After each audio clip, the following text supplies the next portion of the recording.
Une quarantaine de pays avaient dépêché des délégations officielles à Washington cette semaine à l'occasion du 10e anniversaire de l'AGOA, la loi cadre qui réglemente les accords commerciaux bilatéraux entre ces 40 pays d'un côté et les États-Unis de l'autre. Votée par le Congrès et promulguée par le président Bill Clinton, l'AGOA signifie en français « Loi pour la croissance et l'opportunité en Afrique ». Elle était censée ouvrir les marchés africains à des produits subsahariens, parmi ceux-ci les textiles et autres produits agricoles. Le passage d'une décennie depuis son entrée en vigueur était l'occasion pour Ron Kirk, le représentant américain au commerce extérieur, de faire le point devant ses homologues africains.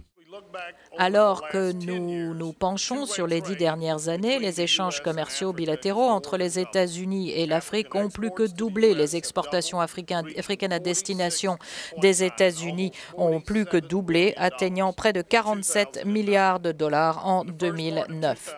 Ron Kirk et d'autres responsables américains reconnaissent toutefois que le pétrole et les minerais représentent 90% de ces exportations africaines, un chiffre important dans la mesure où les États-Unis sont soucieux de réduire leur dépendance énergétique vis-à-vis du Moyen-Orient.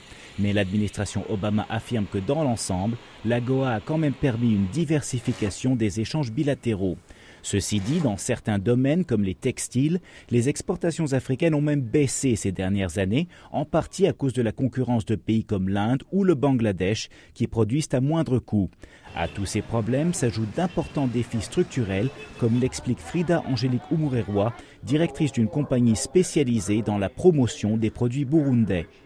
Au Burundi, nous devons d'abord mettre en place toute l'infrastructure qui permet à nos produits d'être produits en quantité. Donc nous avons déjà un problème en la matière parce que nous n'avons pas d'industrie qui sont capables de développer ça aux normes internationales.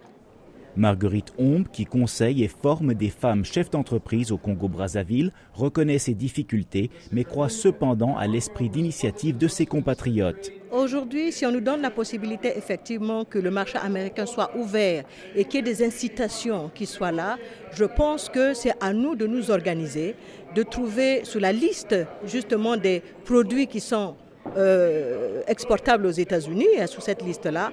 Je crois que nous pouvons nous organiser à ce jour pour le faire. Le prochain forum sur l'AGOA aura lieu l'année prochaine, probablement à Lusaka. Robert Daguillard, La Voix de l'Amérique à Washington.